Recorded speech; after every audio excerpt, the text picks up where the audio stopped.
Hello, everyone. Welcome to Wingcat Sports, and it's the weekly Red Wing breakdown. We did make a video on the Four Nations, but that messed up, so we'll probably have to talk about the Four Nations a little bit in this too after we get through In a the Wing brief. stuff. You But, want to start with Four but Nations? I mean, we can I if you mean, want we to might as start with well. Four Nations. Four Nations tournament overall was good. Canada ended up winning. Really good for the NHL. That's the highest grossing viewership for an NHL game overall. It had 9.6 million for that final game. The NHL themselves said they're unsure if they will continue to do this tournament, more or less because of all the international play that's going to be starting. They're going to start the World Cup of Hockey again every 4 years, opposite of the Olympics. So every 2 years there will be an international tournament for hockey. So I get why, if that's the case for the NHL, I get why they might not go back to this. But Gary Bettman himself said, I don't have the answers right now to if this tournament will continue on in an all-star format. Obviously, they're going to look into it, see what they can do. Overall, if this is how the all-star format is for them, I wouldn't complain. Maybe figure out a way to add maybe the Russians in there. That'd be my only thing. Make sure, And because the then Czechs. the Czechs don't have enough players, so they can't get in there. Well, Uh, let but them take from but their pool over in but Czechoslovakia. Well, they're not NHL All Stars, so no, that's not going to work. But overall, maybe they could just everybody else they can make a team out of or something. I don't know. But overall, it was good for the NHL. It's hard to disagree with that.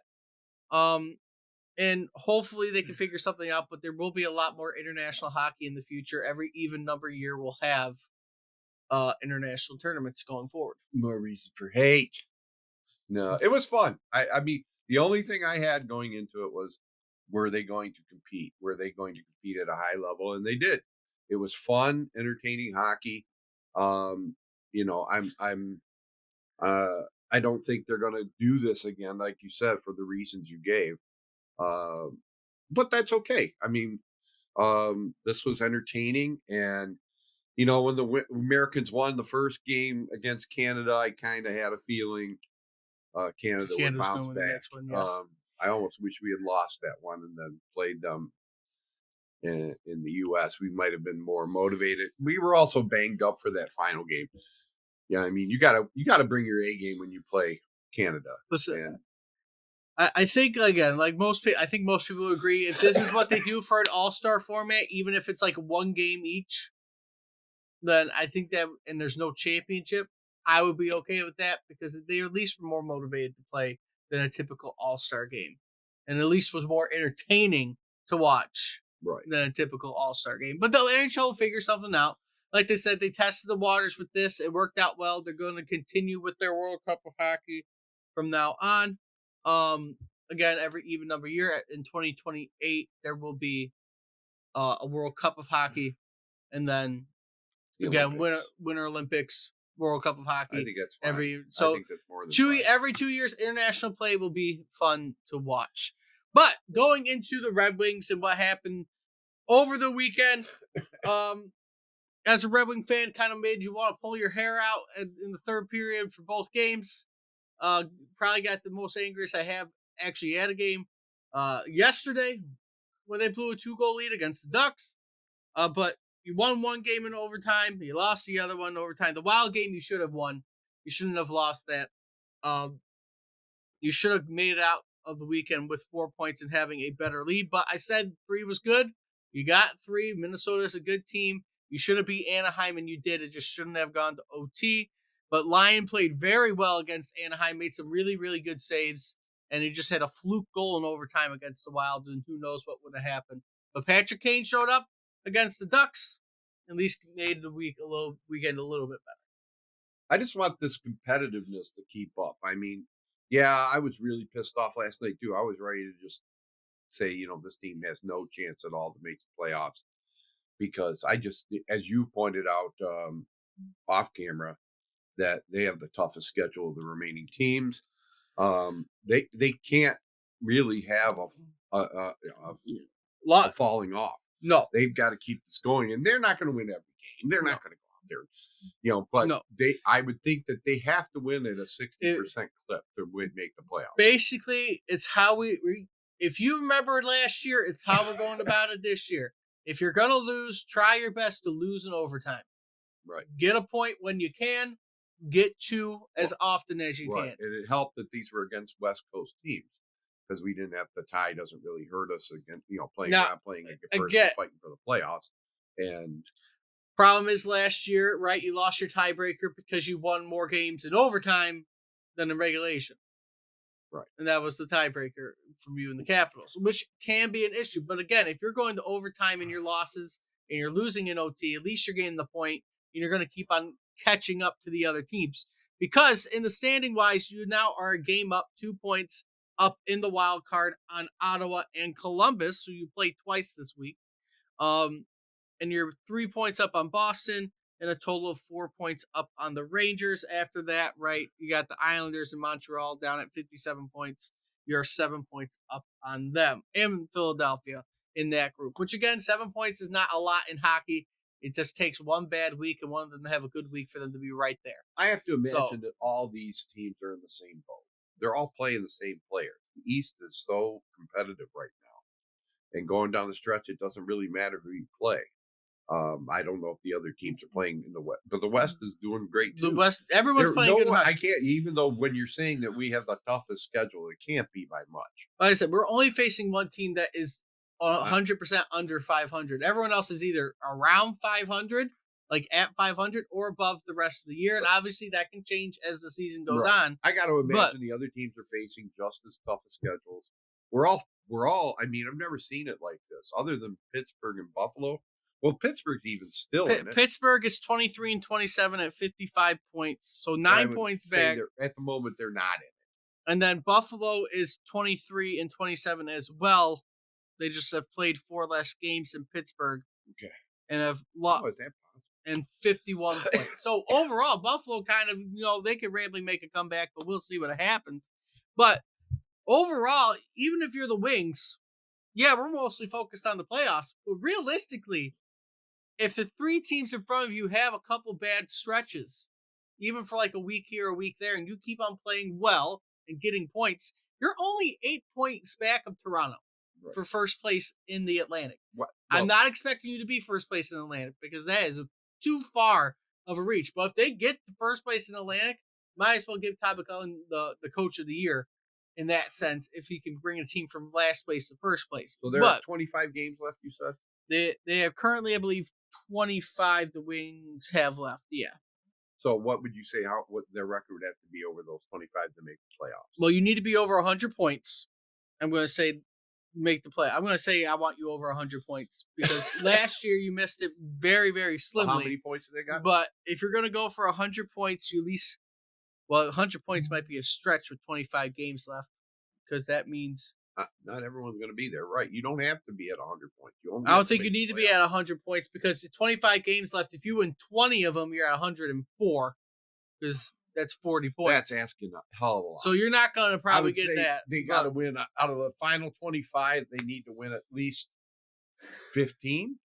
15. If you win 15 and 10, you say 15 and 10? Yeah. Probably having some of those losses be an OT. That probably would be good. That's 30 points. You're sitting at 94.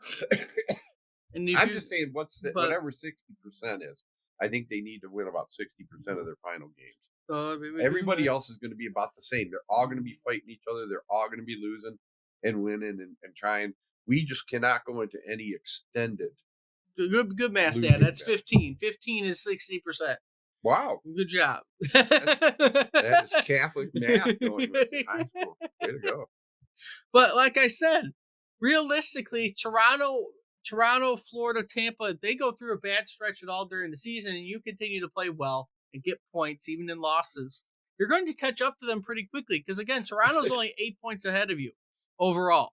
For you to be first place in the Atlantic. And again, I'm not aiming for first place. Personally, I would like to be in the division. Maybe try to get the second place, which right now is about 7 points away, just because you can have a home series. I think if we can somehow squeeze in having one home series, that would be good. Obviously, that's probably not going to happen, but if you can get close to one of these Florida teams, personally, I wouldn't mind playing Florida. You have played fantastic against Florida in the regular season. We just want to make a step. But we want to make the playoffs. Right. We want to make a step in the right direction. We want to, maybe I don't want to get blown out in the playoffs, but if they go up against Florida or something like that, and they take them to 6 games, and it's a good series, I'll say that's progress. That you're going in the right direction. And then next year, next year you should be close to contending. We'll see what I happens. Obviously, there rumors are right now because we kind of can talk about rumors a little bit in here too. That Tarasenko could potentially be on the move with his no trade clause. We'll see what ends up happening. I know we I talked will about it say kind of last week, Tarasenko but seems to be trying. I don't see an effort problem here.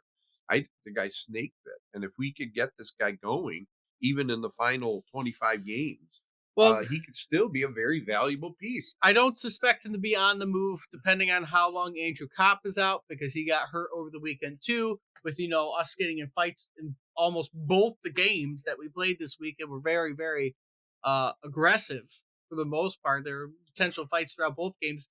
I haven't heard much on the Rasmussen situation after he got that headshot from Zegras last night. Yeah, the biggest guy we got on our team almost next to Edmondson, and he gets hit by some 160-pound guy. Well, he got blindsided. It wasn't like he was Yeah. looking at him. You get blindsided no matter what size you are. It's not going to be good. I'm surprised no one went after him last night, later on in the game. But right now, I haven't heard anything necessarily on the Rasmussen situation. Obviously, I think he's going to be out for a couple games. Again, Kopp was put on IR, so he's out at least for a few games. With whatever happened with his shoulder. Yeah, and he's another one who gets a bad rap. I think Kopp's been a valuable player. He certainly is probably being overpaid. This year certainly is being overpaid, but he's at least, I don't think he's a bad player. I think he's, for his role, we find it. He's more of a defensive player. I think he's valuable, but again, there's some kids coming up, man. It's just that's what I think is going to happen. I think Tarasenko probably was able to buy himself to get past the trade deadline because the trade deadline's not that far away. I think we got like less. You think we're picking? We got about a week and a half. Again, I think we're not going to be doing much at the trade deadline. I think it's going to be quite quiet on our front. Because you're going to trade Lyon away for what and have Husso be your backup? None of us want that. Kosa. No, they're not going to call Kosa up. It'll be Husso, which, again, none of us want that. And no, they're not going to call Husso up. They're going to have him up on the team next year after Lyon and Husso are gone. Kosa will be your backup next year. And Talbot will be our starter. Did we sign him? Yeah, we did sign him too next year. Yeah, you'll have him next year. So you have a Talbot Kosa combination next year. Just calm down. Patience on him. He is on his way.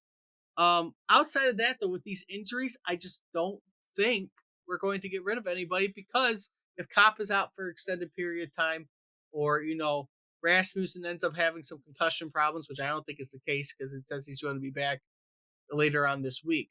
Then you're not going to want to get rid of Tarasenko because you need someone around the young guys.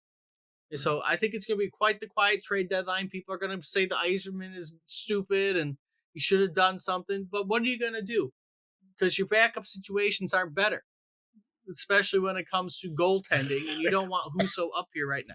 So I just think, like I said, I'm sure they're looking. The only thing I can think of is maybe they could improve their defense a little before. Problem is Hall. If they're interested in that at all, because their mindset might be, let's make the playoffs. We know we're not good enough to win the cup. We're not going to win the cup. So why should we spend? Why should we give up assets? You don't want to give up no prospects. We're not going to win the cup. So, but we could make the playoffs. That's what we want. I'm just saying, if you think about it overall, right, next year, if somehow you get rid of Tarasenko in the off season, because that could happen. People want Danielson up. If you think he's ready, you're not going to have Kane on the team anymore. There's one opening right there. You're going to have Kane. Is such a weird thing because he's a massive floater. That guy plays zero defense. Basically. He played. Okay, first off, people cherry pick. He won the game yesterday, but he could have cost us the game. Look at the video. First, look at the replay. Once we got the puck is when he broke out. First off, yes, he was very much cherry picking, but it wasn't like he was avoiding defense on that overtime play. Yeah, he was there, and then he skated away to get into the opening. Patrick Kane still has these two hands. That guy has the hands of a god. I mean, the way he stick handles, can pass the puck. can shoot the puck. Below the legs, though, this guy's, I mean, he is not, you could tell. He does not have the speed anymore. No, he's a floater. But and I just, but hey, he and had I'm a fine great, with that. I mean, his value is on the power play. His value. I'm saying he had a great game. He's just great in overtime. He had a great game yesterday. As long as he's 2 putting the puck goals. in the net and giving assists, I don't care. But you know, we're playing well.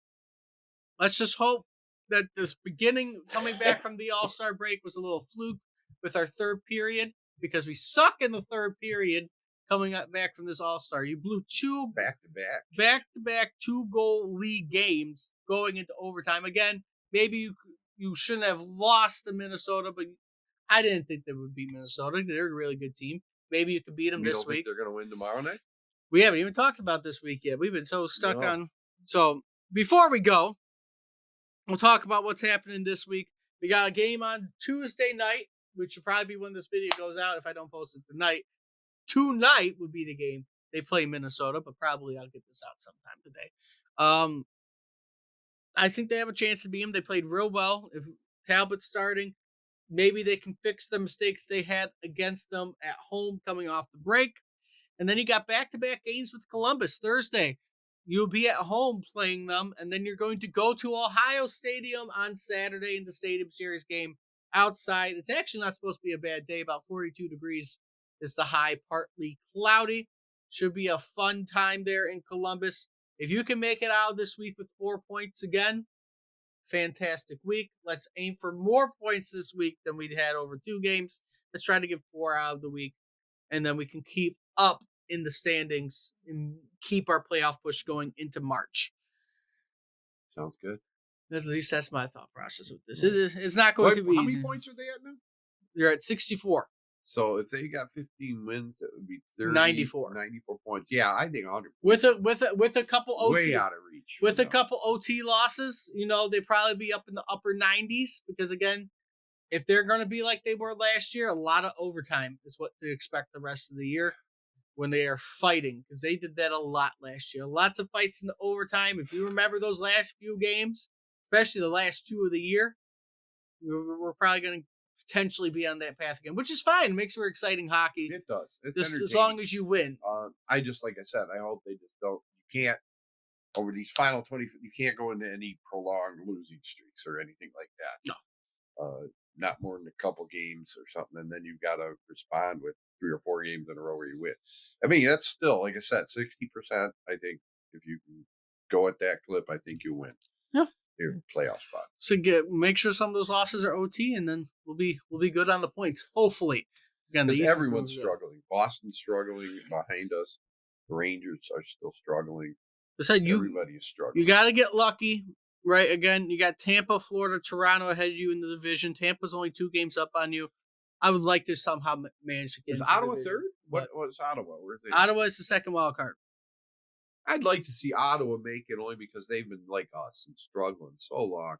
They're 2 points back of us. Instead of us, but I'd like them to make it with us. 2 points behind us, tied with Columbus, and then Boston's a point behind them. So pretty close. But we'll end it here. Longer video than usual, but we'll end it here.